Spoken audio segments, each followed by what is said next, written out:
Personal responsibility. Whoa, who wants to hear about that?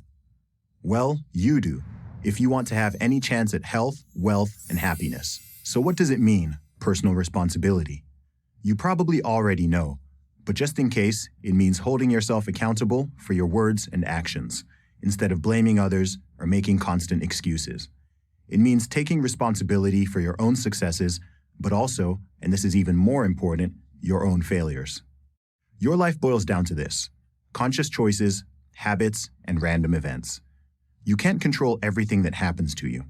Accidents, sickness, bad luck, human malice, and natural disasters are all unfortunate realities of life. On the other hand, you also get to experience love, friendship, kindness, opportunity, and generosity. All the good stuff life has to offer. But bad things do happen, and sometimes there's nothing we can do about it. What we can control is how we react. It's a lot easier said than done, but people do it all the time. Who doesn't know someone who's been dealt a bad hand? For example, a debilitating disease, yet who manages to be happier than someone who is in perfect health. We all confront our own struggles, pain, personal tragedies, and ultimately, death. So while you're here, I recommend making the most of the opportunity. To do that, the very first thing you have to do is take responsibility for your life. Yet this simple and self-evident concept is widely rejected and even mocked. Why is that? It's because it strikes at the core of our ego, our image of ourselves. It's human nature to seek excuses. Telling people they're responsible for their bad decisions removes these comforting alibis. Blaming another individual, group, or plain bad luck is much more appealing. Furthermore, adopting such a victim mindset can act as a form of social currency, a way to court attention and sympathy, or even as a cudgel to wield against others.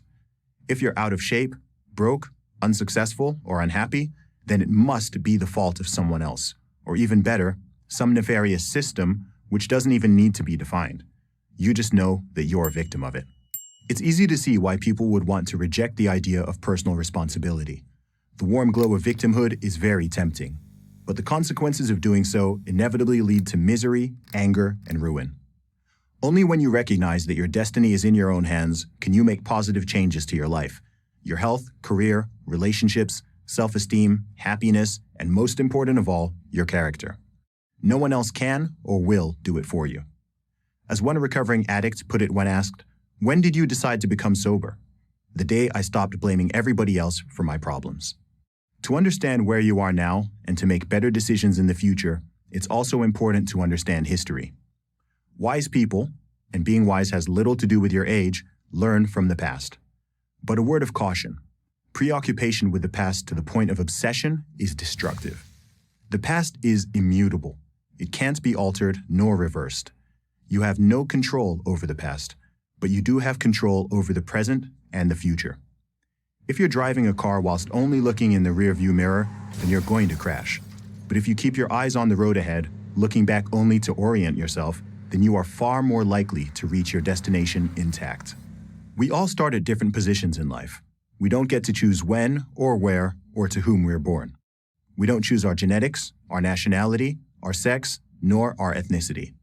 Everyone has advantages and disadvantages that they can't take credit for, nor be blamed for. The only question that matters is, what do you do with what you have? It's trendy now for people to talk about privilege through a narrow lens, typically focused on skin color, gender, sexuality, and occasionally wealth. Privilege is considered a sin that must be decried and even shamed. I take a different view. I believe it's our responsibility to take advantage of whatever privileges we have in order to succeed and ideally provide such privileges for others. Everything else is just excuse making. When you refuse to take responsibility for yourself, you are, whether you know it or not, giving it to somebody else, be it another person or a government. And that is disempowering. Personal responsibility is the ultimate freedom, and it's great to be free. I'm Zuby, host of the Real Talk with Zuby podcast and author of Strong Advice, Zuby's Guide to Fitness for Everybody.